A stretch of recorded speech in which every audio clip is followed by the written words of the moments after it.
वंदे मातरम दोस्तों, एपिसोड 4 के अंदर हम आपका स्वागत करते हैं। स्तोत्र का जितना शिव पंचाक्षर स्तोत्र, जो पुण्य स्तोत्र की हमने बात करी है, आज हम उनके तीसरे छंद का व्याख्यान जो है वो पंडित सुमित जी से हम समझने का प्रयास करेंगे। तो पंडित जी, मैं आपसे निवेदन करूंगा कि जो तीसरा छंद है हमारे शिव पंचाक्षर स्तोत्र का, उसका अर्थ जो है और लय जो है वो बताने की कृपा कीजिए। जी बिल्कुल। इसका तीसरा जो छंद है शिव पंचाक्षर स्तोत्र का, वो है शिवाय गौरी वदनाब्ज वृंद सूर्याय दक्षाध्वरनाशकाय श्रीनीलकंठाय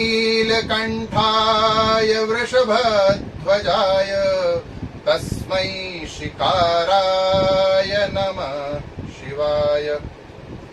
इसके जो शब्दों का अर्थ है, जो शिव स्वरूप है। शिव का अर्थ भगवान का नाम भी है, लेकिन शिव का जो शाब्दिक अर्थ है वो कल्याण होता है, मोक्ष प्रदायक। तो जो शिव स्वरूप हैं, कल्याण स्वरूप हैं, मोक्ष प्रदान करने वाले हैं। और गौरी के वदन, वदन का अर्थ मुख होता है, तो गौरी के वदन रूपी अब्ज, अब्ज माने कमल के लिए जो सूर्य हैं, जैसे आप लोग जानते होंगे कि जो कमल का पुष्प है वो प्रातः काल के सूर्य को देख के खिल जाता है, और जब सूर्यास्त होते हैं तो वो बंद हो जाता है वापस। तो ऐसे ही माता पार्वती, गौरी यहाँ माता पार्वती के लिए कहा जा रहा है कि माता पार्वती के लिए जो प्रसन्नता के स्रोत हैं, अर्थात जिन्हें देखते ही माता पार्वती का मुख कमल खिल जाता है, प्रसन्न हो जाता है, उनके लिए जो सूर्य के स्वरूप है। और दक्षाध्वर नाशकाय, जो अध्वर शब्द जो होता है वो यज्ञ के लिए वेदों में आया है। अध्वर, ध्वर माने हिंसात्मक, अध्वर माने अहिंसात्मक। देखिए यहाँ पर भी इसको समझ लेना चाहिए। बहुत से लोग इस तरीके का प्रक्षिप्त प्रगल्भ फैलाते हैं, अपवाद फैलाते हैं कि जी यज्ञ में तो हिंसा होती थी। ऐसा नहीं है। यज्ञ का पर्यायवाची है अध्वर। ध्वर शब्द अर्थात हिंसा, और अध्वर माने अहिंसा, जिसमें हिंसा किसी प्रकार से ना हो। लेकिन दक्ष ने जो यज्ञ किया था वो भगवान शिव के अपमान के लिए किया था। तो यज्ञ में किसी की निंदा, किसी का अपमान, किसी को नीचे दिखाने का भी भाव अगर होता है तो वो यज्ञ या पूजन निष्फल हो जाता है। इसीलिए भगवान शिव ने दक्ष के यज्ञ का नाश कर दिया था। तो यही बात यहाँ अर्थ रूप में कहा गई है, दक्षाध्वर नाशकाय और श्री नीलकंठाय। ये तो भगवान का बड़ा ही मुख्य विशेषण है कि समस्त विश्व को विपत्ति से बचाने के लिए और सागर मंथन से उत्पन्न हुए हलाहल विश्व को भगवान शिव ने अपने कंठ में धारण कर लिया था। और जैसा कि अभी हमने बताया कि उनके लीला में, उनके चरित्र में हमें विकार दिखाई जरूर दे सकते हैं, वो हमारे हृदय के विकार हैं। जैसे कि कोई पांडु रोग, मतलब पीलिया का जो कोई रोगी है तो उसको सफेद चीज पीली दिखाई देती है। तो अब इसमें सफेद वस्तु का दोष नहीं है, उसके नेत्रों के पीलिमा का दोष है कि वो उसे पीला दिखाई दे रहा है। तो अगर भगवान में दोष दिख रहा है तो इसका मतलब दोष हमारे हृदय में है। अभी जैसे जैसे शुद्ध हो जाएगा हमारा वो दोष भी नष्ट हो जाएगा। इसलिए भगवान कहते हैं निर्मल जन मन जन सो मोहि पावा। तो इसलिए भगवान जो है वो नीलकंठ हो गए। अगर कोई और जहर पी लेता है तो वो 0/100 हो जाता है, लेकिन भगवान के अंग में वो विभूषण, आभूषण बन गया। तो जो श्री नीलकंठ है, नीलकंठ महादेव भी आप लोगों ने देखा होगा, मनसा देवी के निकट ऊपर उनका स्थान है। और वृषभध्वजा है, जिनकी ध्वजा, जैसे युद्ध में जाते हैं तो रथ पे ध्वजा होती है।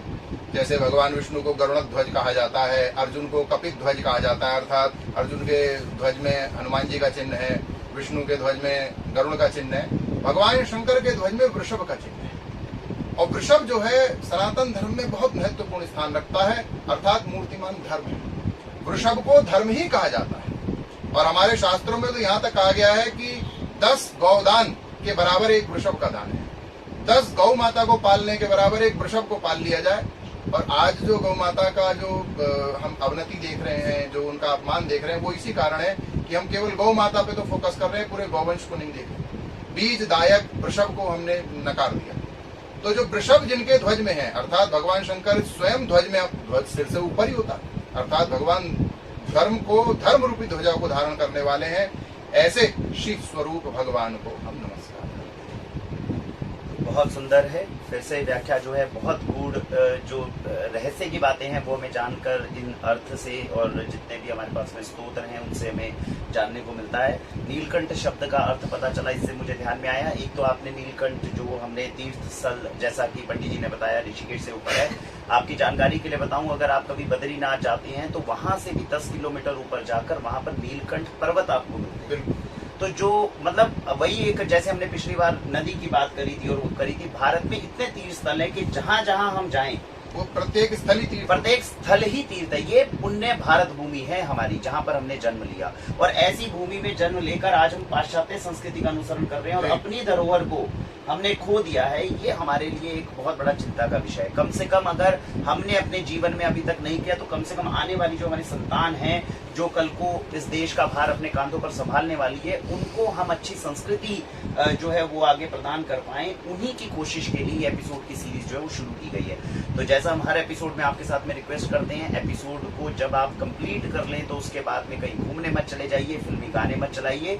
जो आपने इसी में अभी इसके अंदर अभी लर्न किया है उसको बाद में दोबारा उच्चारण करिए, आज इसे कंठस्थ करिए बार बार। कल तक के एपिसोड से पहले अगर आप इसे लर्न कर लेंगे तो ये हमारे बनाने वाली जो एपिसोड की सीरीज का मुख्य उद्देश्य है ये सफल हो पाएगा।